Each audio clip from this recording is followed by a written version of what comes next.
Welcome back to all our listeners. It's that time of the week again, where we discuss all things FPL on the First 45 podcast, brought to you by Craig and Darren.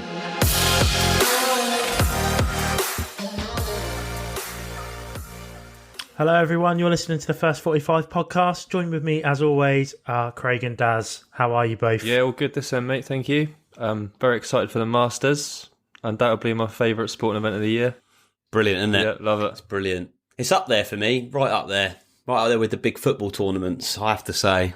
I really love it. I'm not too sure many of our listeners probably enjoy the golf, so we'll move swiftly on. Good for me as well. I'm happy that Saints won, to be honest, boys. Whee! God, that was good, wasn't it? Was very good. 2 down. Very pleasing. Normally it's us throwing the leads away, isn't it? So yeah, that was good. It really is, yeah. You know what I actually heard? I heard that I think we're just behind Brighton, or we are tied with Brighton, but I heard something on the commentary during that game saying that we have basically are, say joint first or second for throwing the most amount of points away this season from leading positions. Typical. Yeah, I see that. You saw that too.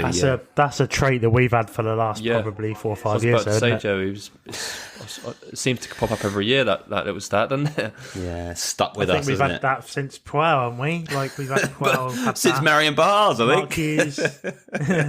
Yeah, we've been there forever for throwing away a lead. Yeah. It's great for people who love to trade on sports. You know, if you ever see Saints take the lead, just back the opposition. Go the other way. They got a chance. And I finally jumped over Dazza this week. In FPL. Finally jumped over him. I knew it wouldn't be long until that popped up. We weren't not even in a minute in. Couldn't wait, could he? Couldn't bloody wait. Oh, I just wanted to get us back on track, boys. We're here for talk about FPL, not talk about the Masters and Southampton.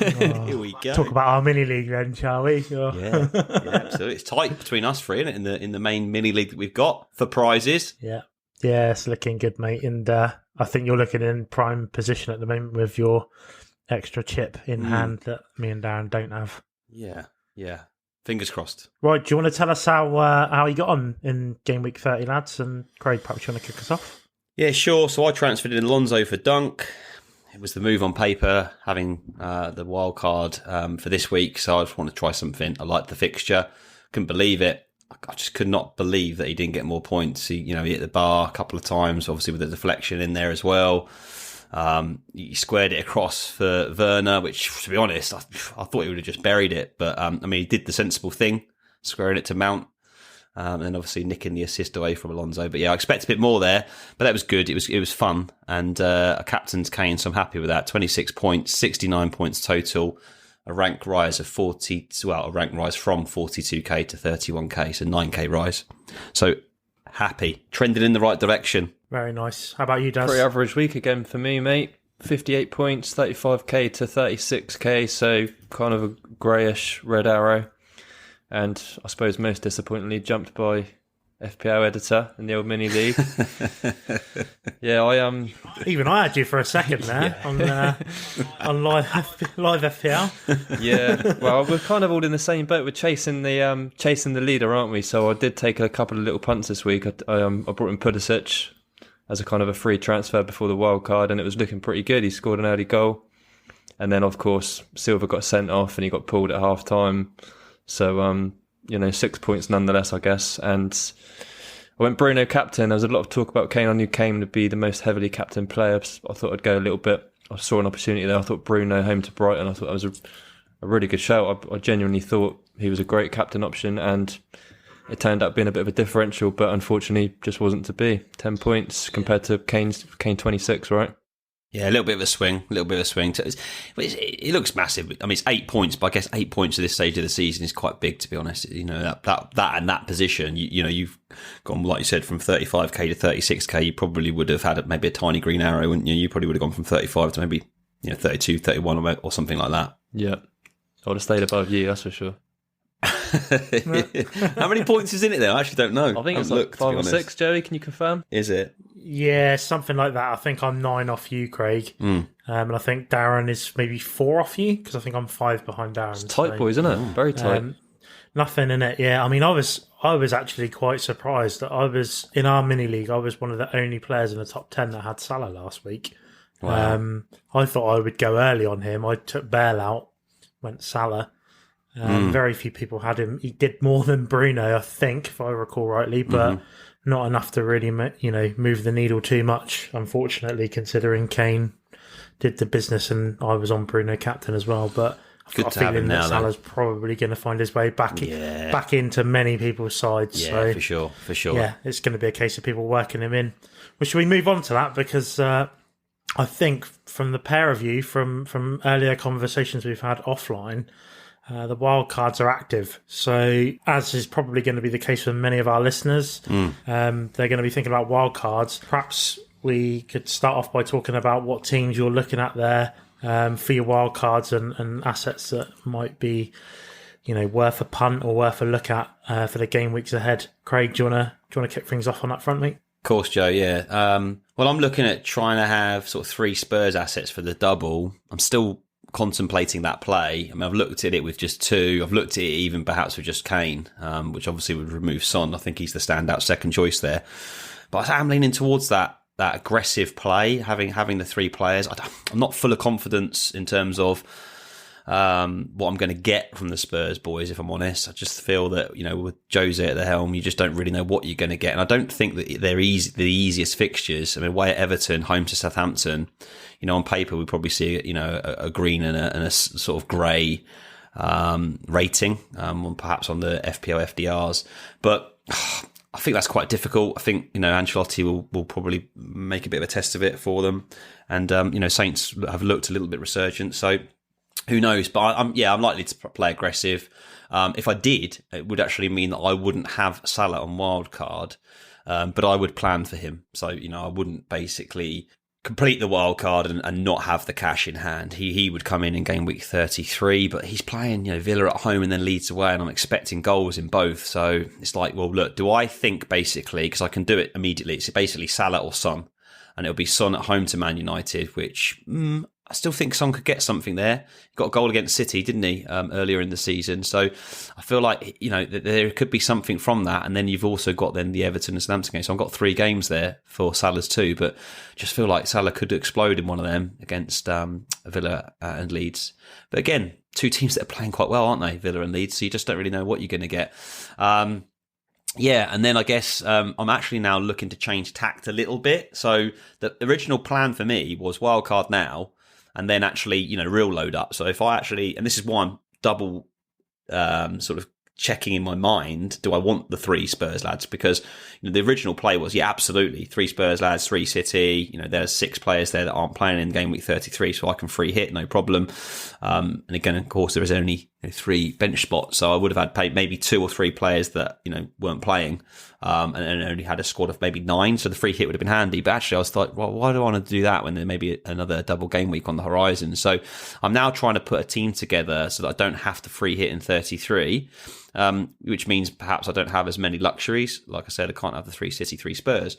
But, I can have a squad that can navigate it. And there are a couple of good enablers that have okay fixtures. I guess the standout for me in 33, really, in terms of enablers, would be Wolves at home to Burnley. Brighton are away at Sheffield United. So again, you could probably chuck in a couple of little players there that you maybe could bench for a couple of game weeks and then throw them in 33 if you want to follow me on that type of play and go with that. And then I guess, from my own perspective, I've got a few nail players in my wildcard already in Reguilon, Lingard and Iheanacho. So I think I probably will do the 3 Spurs. It's just a case of, do I do Son or Salah? But I think I'm going to go with Reguilon because I can take him out in 33. It's no problem, and downgrade him to maybe a Villa defender or a Brighton defender or a Wolves defender. It's not really a big issue. Just so I've got 11 to play. Barring any injuries, fingers crossed I get none. And then I think with Reguilon, because there's enough time where you've got a Friday game and a Wednesday game in the double, I just feel that Jose will play him, and obviously they're trying to get that top 4 position. So, hopefully Ben Davies doesn't come in. It's a gamble, isn't it? That's me, I think. Yeah. Really. What about you, Darren? Just still trying to digest all that information he's just thrown at us. It was good, that. Making some notes, Dazza? Yeah. How can I trump him? If you speak really quickly, Craig, you can't take it all down. He's going to have to listen back then. Yeah, whilst you're on Spurs there, I think I'm probably going to be with a maximum of 2 for the double. I'm not convinced about the triple up. I'm going to be a maximum of 2. It's just whether I start with 2 on the wild card or get to Son in game week 32 itself.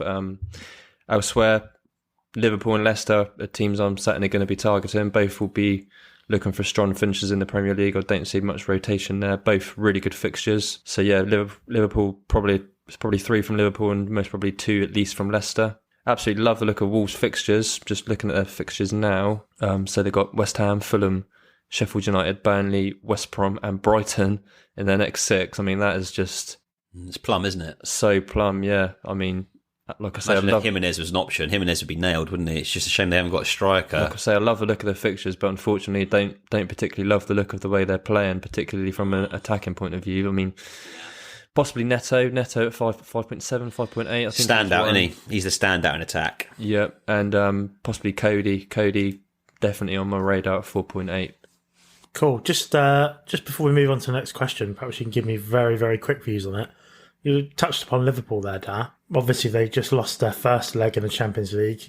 Very well known for a comeback, as we all know, so I won't write them off just yet. But do you think you'll be kind of looking to triple up on Liverpool if they bow out of the Champions League? Because the league is going to be their only route back into the Premier competition at that point. Do you see them having a very strong finish to the season if that's the case? I do, yeah. Particularly after that Arsenal performance.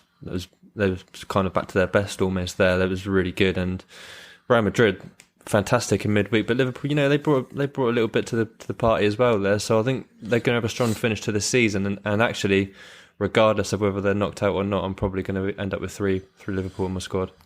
Brilliant. I'm going to keep with you, Dan, if we can. And obviously another team that's looking like a very good run-in is for Arsenal. Are you interested in Arsenal assets at all in the run-in now as part of your wild card or any future game week transfers? Yeah, I think similarly to Wolves, a lot of us had an eye on this run of games for Arsenal as it approached and coincided with our wild cards, but the form, it's not that appealing, is it? I mean, for me, probably holding at 4.2 is the most interesting option until Luiz returns. I think he's probably safe for at least another 3 or 4 games there. Outside, you might look at Odegaard, but probably not for me, to be honest. Yeah, the fixtures are nice, as Dazza says. And I quite like the look of Leno, I have to say, as an alternative to perhaps Mendy in goal. Holding at 4.2, very cheap, could be a good enabler. I'm not interested in Odegaard at all, and that's just purely because there's plenty of other options around that price bracket. I would personally prefer Neto at that price from Wolves. If we're looking at sub 6, and then obviously at 6 you've got Gundogan. Just over 6, you've got, Lingard at 6.2, maybe 6.3 now, and then you've got Jota at 6.9. So, I wouldn't be perhaps considering anyone outside of maybe Leno and maybe Holding. Going to move us on, and perhaps look at another team, and that's Manchester City. What are you thinking there? Because obviously with a blank game week coming up, it's a bit of a curveball for people unless you've got that free hit. Or perhaps a way of moving people in and out with extra transfers. How are you looking at approaching that one, Craig? Put yourself in the perspective of someone who perhaps doesn't have the free hit. Mm-hmm. Is there any way that you would perhaps navigate that, or which players that you particularly be looking at for City? Yeah, I think there's. Yeah, again, if you take away, not having that option, and maybe not even having the wild card as an option, I guess for those that have got a wild card and maybe no free hit, I think the option there would be. You have, in my opinion, you'd have at least 2 City assets, best team in the league. You're not going to then therefore have 2 maybe Spurs assets. So if you've got the wild card, maybe no free hit, it's almost certainly going to be Kane and then 2 City assets, a Gundogan and possibly a defender. And if it's the defender route that you want to go down, then Diaz is absolutely nailed. He's nailed in my team. I'm sure he's pretty much nailed in most. You just know that he's the most nailed down for Pep, and that's a blessing in disguise with him. So I would be having sort of 2 City assets, 2 City assets, 1 Spurs asset, and probably leaving it like that. And I guess if you don't have your wild card, you have a transfer. So if you don't already have at least 2 City assets and have Kane, you could then go for those 3 as well, and maybe go for a 4th. So I think people can navigate it fine. I don't think it's too dramatic. I guess it's a problem if you've got maybe a Fulham or a Southampton asset or something like that in your team as well, because obviously they don't have a game. So you've obviously got to factor that in. So it could become quite hard to navigate. For me personally, with City, Diaz again, absolutely nailed for me in my wildcard team, not going anywhere. I would like Gundo too, but I'm not sure I can squeeze him in right now with the form of Jota and Lingard. I find it quite difficult perhaps to include him. Obviously, I could include him, and then I wouldn't have maybe KDB in my team. And again, he's currently sitting in my wildcard draft, as I'm perhaps not sold on any more of the premium strikers. I've got Kane, and I'm probably just going to go cheap, and then even cheaper, like your bargain basement for the 3rd spot potentially. I'm probably going to avoid someone like a Vardy. I'm just not sure on his form. I'm probably going to stick with Diaz as well, same as Craigo. Currently holding on to Gundo. My current draft, his sale price for me is 5.8. So with rotation in mind, it's at 5.8. You don't mind so much, do you? But KDB, to be honest, KDB is not someone I've had in any of my drafts so far. Just that blank, and rotation's got to be inevitable with City fighting on all fronts. At that price, I think the likes of Fernandes, Son, Salah, they're all kind of ahead of KDB for me. Right. Well, we keep flirting with talking about wildcards, and you're both picking them. Come on, let's spill the beans. I want to know what your picks are, what your drafts are. We'll be going there's first, obviously then. still 24 hours before the deadline, but yeah, Craig, come on, spill the beans. I want to know your team. Please, well, to be honest, it is actually still a bit up in the air. That's a very political answer, isn't it? No. So I'll go through some of them. Come on, let's give the listeners what they want. So for me, it's Mendy or Leno in goal. I'm not fully decided. I'd probably say if I had to give you something, I'd say it's maybe 85% Mendy. Let's be honest. It's probably just a little thing in the back of my mind. So you could, he's really all right, pen and pencil there. Look at him. Look, he's making notes. Forster's definitely in. I mean, at 4.0, looks to be now the nailed goalkeeper at Southampton. There's a few good pictures in there as well, where he could perhaps take some of the slack from Mendy if you didn't want to, play him in one of them. So that's helpful. Potential double as well, don't forget, for Southampton. So Forster's an absolute shoo-in then. You'd obviously play him over Mendy. So one that some people might have forgotten. I really like TAA. I'm not sure how I'm going to fit him in though. Obviously after the Arsenal game, I was like, right, he has to go in. And I'm sure that's exactly what Dazza was thinking. I know how much he loves having Trent and Robbo in his team, and in most instances, in most seasons, the last couple, he's had both of them in his team, so I know he would have been licking his lips. But I was kind of the same with TA. I was like, I have to get him in, but I'm just not sure I can quite squeeze him in if I want to keep it with a powerhouse midfield. So at the moment, Rudiger's definitely in for me, I think. Reguilon, as I said, is probably definitely going to be in to try and attack the double game week. The reason, do you know what, I wouldn't go for a Spurs defender at all, but with Reguilon, he's just so good. He's got such a good ball. He creates quite a few chances in the game. He's whipping balls in. Obviously, Kane's an unbelievable header of the ball. So I'm kind of hoping that if he doesn't get both games, he maybe gets an attacking return against Everton or Southampton, and he could land maybe a double points haul just from one game alone. And then if I get both, then it could be a 15-point plus haul from him. So we'll see. KDB, I'm still a little bit unsure on, but he's in my team. I guess the only other route there would be I'll go for Salah instead, and obviously I definitely have Son in my team, so I have Salah instead of KDB, and maybe come back to KDB after that sort of blank game week. But I'm likely to go with him, I think, and that means obviously I would ignore Gundogan as well, because I don't really want to have KDB, Gundogan, Diaz, and then obviously the 3 Spurs boys if I'm trying to avoid playing my free hit in 33, so I can't have it all. But yeah, I like KDB. I like obviously having Diaz in there as well, as I spoke about already. Lingard's definitely in for me. Until I see him start dipping in form, I'm just going to, I'm going to stay with him. He's been brilliant for me in the last few game weeks. He's obviously helped me propel myself up the ranks. I'm going to stick with that, man. He's a man at the moment playing, with full confidence. I'd say he's probably the most confident player in the league of any player. He's just, he's flowing at the moment. So keep him in, and then of course if things don't quite work out, now they've obviously got a couple of injuries in there that are key, then of course I can move to someone like a Wolves option in Neto. And I was interested to see Podence was back as well in that game, so I didn't even really read into that at all. I just saw him playing. So and I liked him at the start of the season, and I'm sure he's probably not costing too much these days. He was about 5.4 that time, wasn't he? And then Nacho and Kane probably shoe-ins for me. Kane's absolute shoe-in, and then Iheanacho at that price with, again, Leicester's fixtures. Yeah, I'm on those. So that's I've probably given you about 10 players there. It's enough, isn't it? Well, yeah, I think you've given us a good idea. Yeah, he's sat on the fence a little bit with KDB, and I've got a feeling you're going to tell us the Egyptian King is back and your team does. So I'm expecting that one to change, if I'm being honest with you, before the deadline. Daz is going for it. He's going to reveal the whole thing. I like it. Come on, Daz. I can see the notes here, mate. It's the first 45 This is what the listeners want. This is exclusive. Daz, Hall of Fame third. Here he goes. Here's his wild card. Here we go. What fans want. So, goalkeepers, Mendy and Forster kind of speak for themselves. Craig spoke a little bit about them, so I won't go into too much detail there. Diaz, spoke about Diaz already. I'm going to go for Cody. I think Cody's pretty much nailed on in my wild card.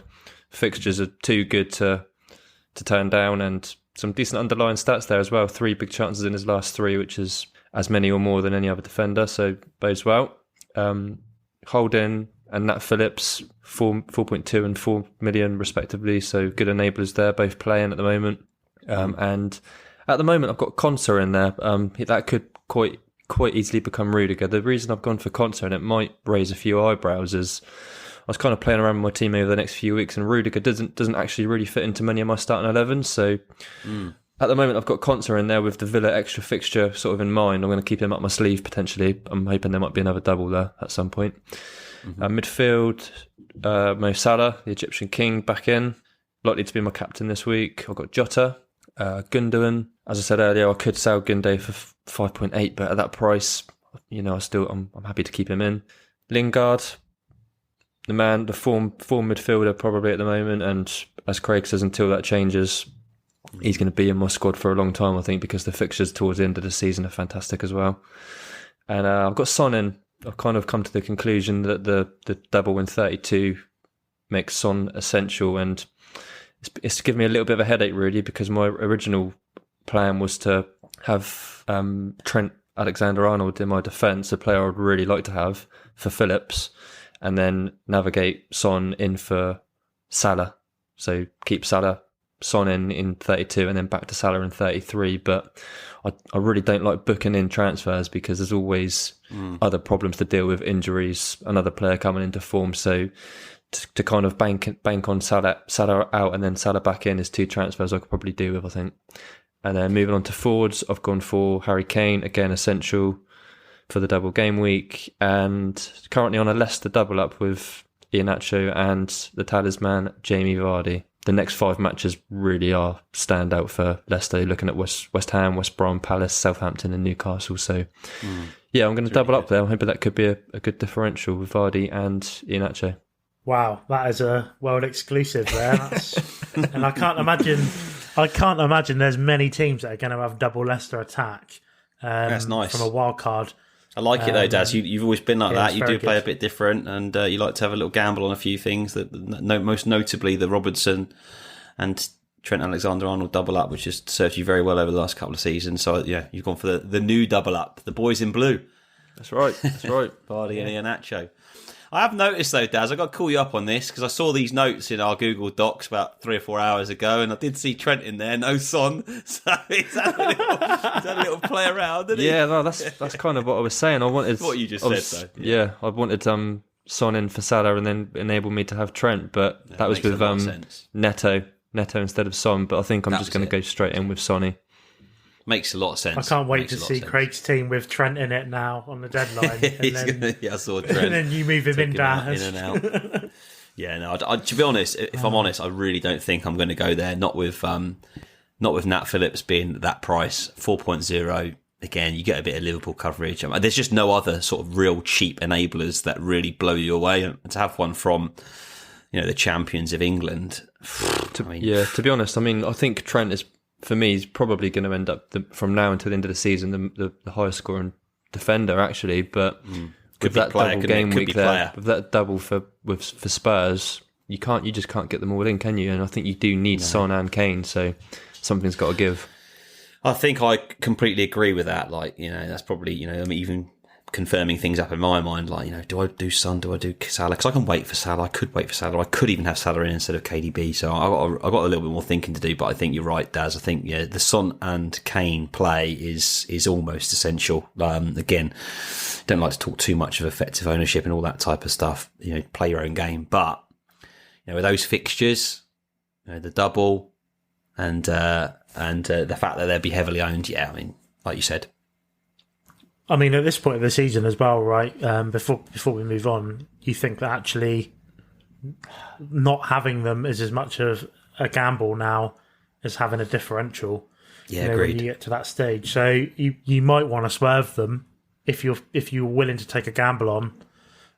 It could massively backfire on you, but at the same time, that is almost the same as having a differential. And then picking someone else might be a fairly, highly owned player that you had as an alternative. But, sometimes swerving them, like we've seen in some of the other recent doubles as well, can actually work wonders for you as much as taking them on sometimes and following the crowd. But it's obviously at this point in the game, you've got to think about what you need to be doing, how you're going to rise your rank, how you're going to win your mini league. You've got to be looking at the people around you and making the right play from that, I guess. Just on Son as well, very quickly, just to bring up some stats here from fantasyfootballfix.com. The other thing here as well is over the last 6 games, his expected assists is at 3.24 from the 6 games, which is number 1 out of any player across the game. You've got Rafinha then in second, which we'll probably talk about shortly. And interestingly enough, you've actually got Vardy and De Bruyne in joint third place with 1.86 expected assists. So, bodes well for Dazza there if, Vardy's up there doing the supplying as well. So, yeah, it's interesting that Sonny's right up there, for that. And that's a good metric, particularly when you've got Kane in your side. So, I think the Kane-Son one's a good one. Brilliant. Right, let's move on to community questions, which... We've got more than one this week. We've got more than one. We've got more than one. We've got more than one. We've actually got loads. I think the loads. Our listeners and the FPL community has taken pity on us. Got loads. So yeah, Lee, you're off the hook this week, mate. Thanks for bailing us out most weeks, Lee. We appreciate it. Yeah. And I mean, first of all, the first person I saw bail us out this week was Utkarsh. So to say thanks very much for that. We'll turn to his question first, shall we? So Utkarsh asked, West Ham are without Antonio and Rice. What are your thoughts on that, Daz? Perhaps you want to lead us in with that one. Yeah, sure. Yes, it does dampen the appeal a little bit for West Ham, doesn't it? 2 massive players for them, particularly Antonio. I think. Reading the reports, there's a chance he might actually be okay. He might only miss the one game, possibly 2 max. So good news for them. I think he's probably irreplaceable for them actually. So that's good news if he is back soon. As I said, I think it does give Leicester a big advantage with those 2 out. I've currently actually got Lingard on my bench this week. With West Ham in mind, I'm more interested actually in the long-term prospects. Probably the best run-in from game week 34 across all teams. So with the game this week at Leicester, and then I think it's Chelsea in 33. So the short term isn't particularly appealing anyway. So it wouldn't necessarily put me off any of their players. Anything to add on that, Craig? I think Daz makes some good points there. It's interesting that he's going to put him on his bench, and I guess that's one of the slight drawbacks, isn't it, from looking at your wildcard team there, Daz? I was just actually going back over it again, and you've essentially got 8 attackers, haven't you?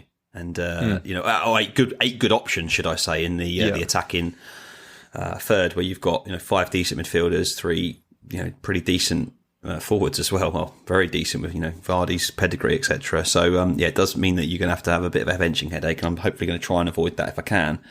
I'm probably going to have a decent third playing forward, just so that I can navigate the I've gone on a tangent here, aren't I? But just so I can navigate 33. But anyway, I'm looking at that and thinking, Lingard for me is not benchable at the moment. He's not benchable. I just wouldn't do it. I think he's the most informed player in the game at the moment.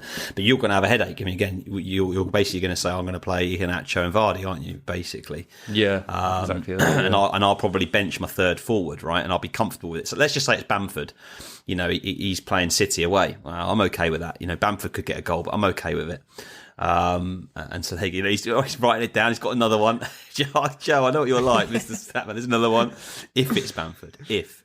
You ain't having Bamford. Let's say Pull the other Bamford. one. Bamford. Might keep. Well, I'm going to come on to another question here in a minute, so I probably would have revealed another one anyway. Anyway, yeah, with West Ham, I think it's one of those where it's not a buy, perhaps it's not a sell. I mean, if you don't own Lingard and you're on Wildcard, I think it's definitely get him in.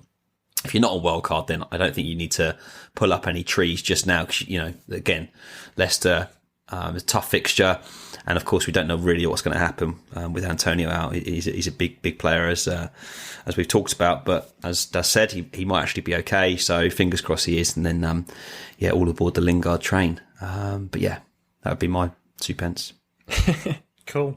I think I talked more about the fact that you can't bench anyone. Every player in the game there, talking about West Ham. Well, to be honest, I was a bit like, he's benching Lingard, and it just threw me. And I was thinking, and then I was looked at your team, and I thought, bloody hell, yeah, you've got the power 8 there, and you're gonna have a bit of benching headaches. So I was thinking, goodness gracious, can't bench that man. I hope for you, Dad, that Lingard doesn't become another Souček, and you're just seeing the goals raining in on your bench. It's all possible, mate. But yeah, it's all possible. Well, yeah, it is indeed. We've all suffered the Souček scoring from the bench this season. I'm glad he's out of the team. Gee whiz. So next question is from FPL Teacher, who's at FPL_teacher. They've asked, I should be able to field 11 in game week 33. Would you save a free hit for 35, which is potentially a 6 to 18 double game week to attack and have a higher upside? Craig, what's your thoughts on that? Yeah, I mean, look, this is a strategy that I'm likely to go for. I like this play. I've got the free hit. So, yeah, I mean, as I've talked about already in length, I've switched from, potentially looking at that game week as the free hit play and loading up on City and Spurs to actually being a little bit more strategical with my planning and trying to have players for 33 that have relatively decent fixtures because I'm on Wildcard. I mean, it's only 3 game weeks away. So, yeah, I like that play a lot. I'm probably going to go with that. Nice. You got any views on that, Dar? I know you don't have the free hit, but... No, I don't have the free hit. It's a difficult one, that. Difficult one. I was really, before the potential double game weeks were kind of on the agenda, I was really liking the look of that free hit in 33 with the double game week in 32, particularly with Spurs falling into a lovely run of games from 34. It looked like a really good opportunity, but I do tend to agree that free hit, if there is a big double game week, that's hard to resist. Could be big for me, that could be big. I don't know, but you've got Villa and we've got Everton. There's some decent teams that could double in the same game week. I'll just use the free hit. Have the likes of Grealish, Watkins, Calvert-Lewin. I'll fill my boots. Well, we hope. 6 to 8 games as well. Sorry, 6 to 8 teams in the double game week's obviously mooted again. I've been a busy boy the last couple of weeks, so I've not really been paying too much attention to Mr. Krillin and what he's drawing up for us. But, God, that's good. Happy days. Oh, it's good for you free hitters, not good for us who's already spent them. All right, moving on. FPL Spy, who's at FPL_Spy18, has asked, for those on Wildcard, is there a switcher formation to 3-5-2 or 4-5-1 preferential? Or does having 2 of Iheanacho, Vidra or Davis leave managers too inflexible? Daz, do you want to stab at that one first? Yeah, Vidra looks not a bad option, actually. I've considered Vidra. I think the good thing with these sort of players as we're coming towards the end of the season is that their price points, 4.8 Vidra, if he does lose his place in the side, you're quite happy to let him sit on the bench if you need to, But players like Vidra, you always feel like they're only one bad game away from losing their place, which is a little bit of a concern, particularly if you're going for the likes of Phillips and Holden, who, okay, they're in the same boat where if they lose their place, they can sit on the bench for the price they are. But if you've got 2 or 3 of those and they all lose their place, you're in a bit of bother. So to answer the question, I think I'm not really one to be set on formations. I like to have a decent squad. Something that Craig's obviously just noticed there with my wildcard team. Now and again, do get a benching headache, but I wouldn't particularly be set on a 3-5-2, 4-5-1 or any formation. I like to have players on the bench ready to step in next week, depending on fixtures for me. Gives you greater level of flexibility there, doesn't it, Daz? It's helpful. Yeah. Any views, Craig? I think I'm going to keep a playing forward there, and not maybe drop down to that sort of Vidra Davis level. I do like the look of Vidra. I think that's it. As Daz said, 4.8. He's playing at the moment. He's scoring goals. I guess what's not to like, to have him as a kind of enabler in there. But, for me, if you've got the money, if it's not too much of an issue, I'm likely to go with someone like a Watkins or a Bamford. And the reason why those two are particularly appealing is, well, Watkins for the game in 33, where I'm still trying to navigate that without the free hit, at home to West Brom, I believe. Have I got that right? I think so. I have to double check. Got Mr. Crellin's list. I think they've got a plum fixture anyway. I know that's very good. And then with Bamford, I'm actually quite happy to play him at home to Man United as well. I feel like Leeds will really go at them. Obviously, there's no love lost there between those two clubs. So, it gives me an option then. And again, both Watkins and Bamford have terrible fixtures, really, on paper in the next two. So it doesn't give me a benching headache. I can just stick them there. And if they do something, they do something. But I would still do it and do that move again and again. So, with the Liverpool and City games that both Villa and Leeds find themselves having to face. So, I'm probably therefore, again, not going to be too drawn into a specific formation, as Daz said. But I guess I will be going for 3-5-2 for the next couple of game weeks before Bamford then comes back into the 4 or a Watkins. And I guess if you don't use your free hit in 33 or you don't have one, then perhaps you do need a playing player there, just so that you can bench your City and Spurs assets in 33 when they blank. So I think Vidra, someone like that would work. Again, he's away to Wolves. They've not exactly been the rock at the back that they were last year. So again, he could be quite a tidy option. It's a real shame that one of the Wolves boys isn't nailed down, because I probably would include them. That sort of 5.3 for sort of Fabio Silva, but I know that the other lad's a bit more expensive. So yeah, cool. Brilliant. It does with the smirk. As I said, the other lad, look, I've forgotten his name. I don't even know who they signed. I can't remember. I know his price, 6.8. I think he is the other guy at Wolves. The other lad. Yeah, the other one. I'm going to look that up now whilst you carry on. So next question is from, and apologies if I pronounce this wrong, FPL Shahon. And it's at Shahid Shahon 1. Michael Jackson was in the building. Who has asked,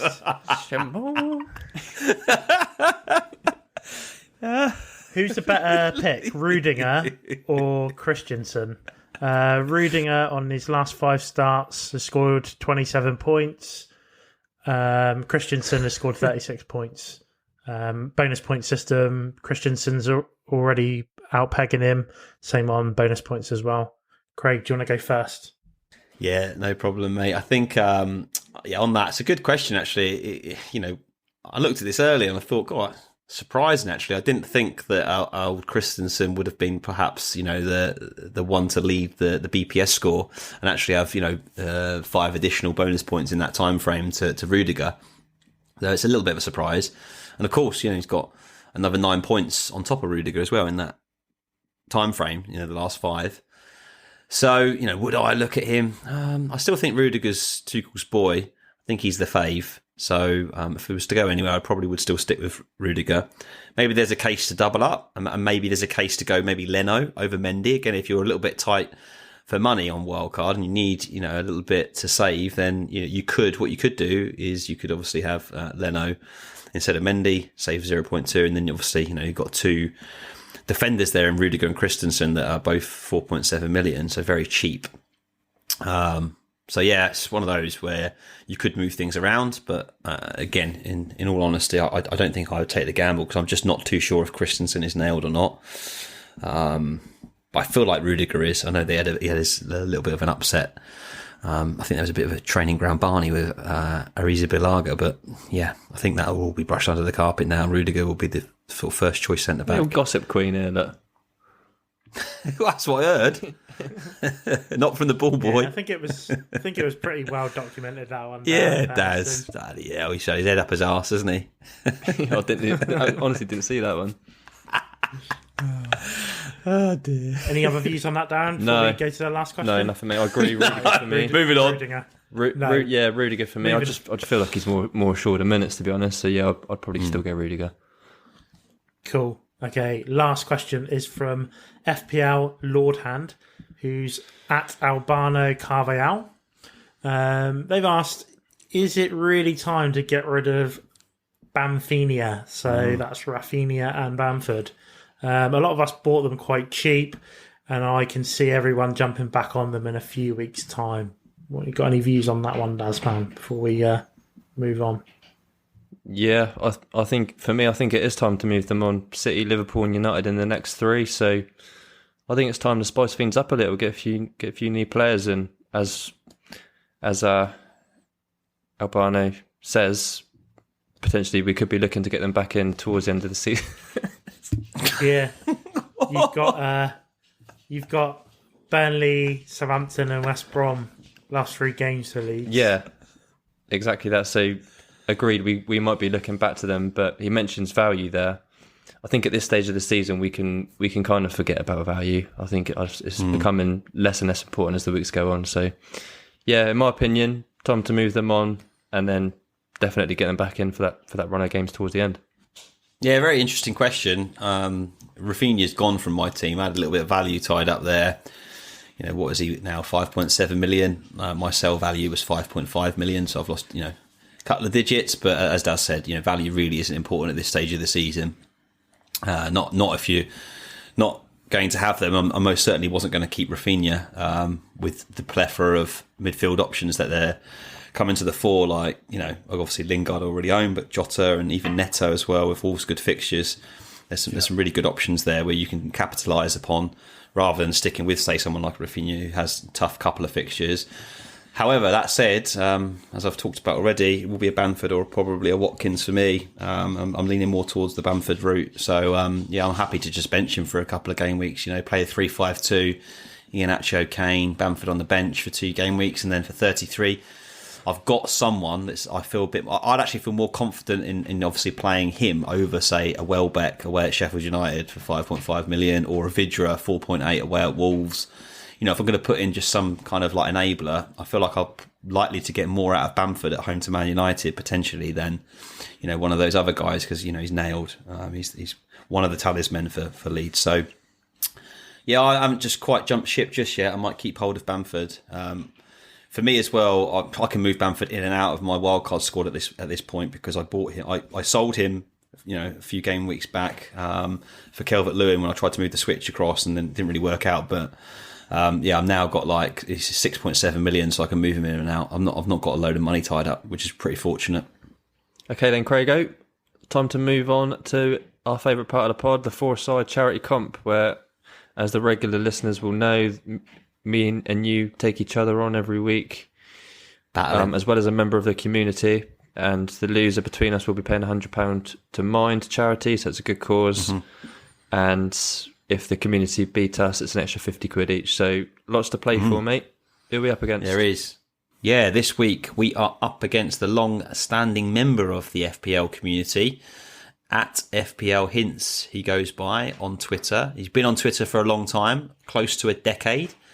He will be taking us on this week, Dazza, and it's quite close, isn't it? Where are we at? Let's have a little look at the numbers.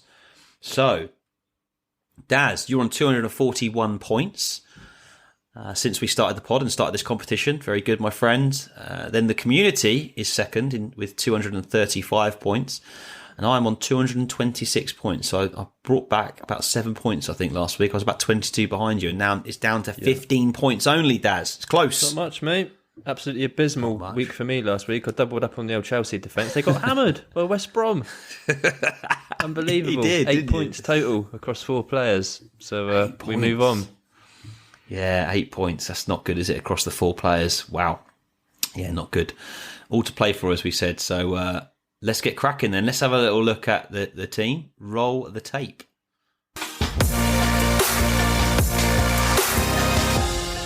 Hi everyone, this is Ash from FPL Hints, delighted to represent the FPL Twitter community in the four-a-side against Craig and Darren this week.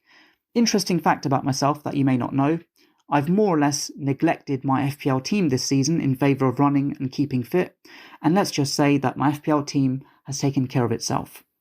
So moving on to my picks, I've been quite unorthodox with my use of budget and acted upon gut instinct. So in goal, I've gone for Forster at 4.0 million. Now I know that Southampton aren't a bastion of keeping clean sheets of late, but then again their opposition West Brom won't be scoring 5 goals every week, so I'm happy with Forster as a cheap and cheerful punt. Now moving on to defence, everyone knows that I can't say no to a budget defender, and at 4.0 million, Phillips fits the bill. Of course, Aston Villa will be tricky, but a clean sheet isn't beyond impossible for a Liverpool team with their recent run of form. And in midfield, I've saved a large chunk of my budget on the Belgian maestro, yes, that's Kevin De Bruyne at 11.9 million. I'm hoping that City will go all out against a Leeds United team that is defensively vulnerable, despite their good season to date. And then finally, with my remaining funds, I've gone for a rare sub-5 million forward. It's a Maverick pick of Mate Vidra. He's got a goal and an assist in his last 2 games, and I wouldn't actually put it past him to add to that tally against Newcastle United. So there you have it. That's 24.7 million, hopefully well spent. Let's see what happens.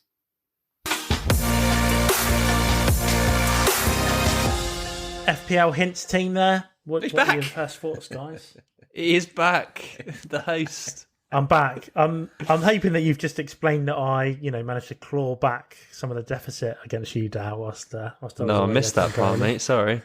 Oh, that's convenient, isn't it? Good team from How many points FPL did he Hints, get though. then? Can't have been many. I only got 12, didn't I? 12. It's not bad though, is it? It's better than Daz's 8. Yeah. So yeah, what were your views on the Chiefs team? Yeah, good team from FPL Hints there. Yeah, very good. He's chucked KDB in there. I think that's the most premium player we've ever had in the four-side picks. He's gone for it. He's gone for it. I like it. That is a play. That is a play and a half. I'm big fan of that. Real big fan of that. I think that's decent. He'll get rested. Yeah. He'll be left with 3 players: Forster, Phillips, and Vidra. Oh, ouch. KDB rested. Ouch. It's funny you should say that, Daz, because I've had a few people saying that KDB might be rested. Interesting. Yeah, he's got his new contract, and then he can go and have a break. Dortmund, isn't it? Right, that's let's not get done. down to the business end then. Let's get these draws out of the way. I think it'll be you with the honour again, Craig. It is. You're trailing off the league at the moment. Yeah, I'm going to try and do it in record time this week. Go for first? I am going to go for Jota, 6.9. Nice. Interesting. I think that's one off of Darren's list there. Yeah, that would have been my standout, I think. That's why I think I can move relatively quickly this week, I think. I'm going to go for Trent Alexander-Arnold. Ooh, like it. I think we're going to go fast now because that's helped me out, mate, that play. That means that my decision's done. I reckon I've got the team that I want. I'm going to go for Fraser Forster in goal. Fraser Forster, okay. So that leaves me with my forward to pick, which will be Chris Wood. Wow, I've got both my options for forwards as well. You might just slow me down. Joey's hanging his head.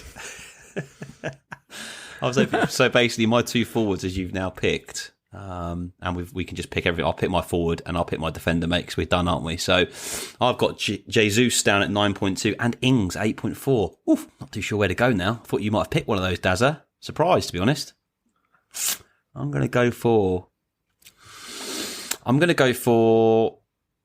Gabby Jesus, but I think Ings is going to score against West Brom, but fuck it. I'm going with Jesus. Yeah, nice. I like that. Rested midweek, so he should play as well. Should be playing. But I fancy Ings, though, mate. I'm surprised you've not gone with one of them, if I'm honest. But yeah, there we go. Chris Wood's doing it as well. He's doing all right. You have gone with Trent. Okay, so last 2 picks for me is Nick Pope in goal, 5.5. Oh, carry on. Yeah, that's fine. That's perfect. Go on. And Ilkay Gundogan, 6 mil nice. midfield. Yeah, Gundogan was my second. Gundogan's had a couple of rests recently, so I'm hoping he's going to be keep playing. his place there. Yeah, I didn't do my second. That's why I said hang on. Sorry, mate. I was miles away. Nat Phillips for me, 4.0 at the back, I think. Makes sense, I think. Nice. Yeah, gone with... Bargain bucket. Same with what old Hints has done there on that one. Probably could have gone. Nice. Probably could have gone with a few others, but no, it's good. I think I've got money in the bank. Yeah, these teams are under budget, right? Right, I think we're done, boys, aren't we? Yeah, we're all done. That's all done and dusted. Let us know your thoughts on Twitter at First45Pod. Hit the subscribe button on your podcast platform of choice. And from all of the team here at First 45 Podcast, wishing you the best of luck with the game week ahead. Thanks very much, Craig. Thanks, Dan. Cheers, Joe. Cheers, boys. Good luck.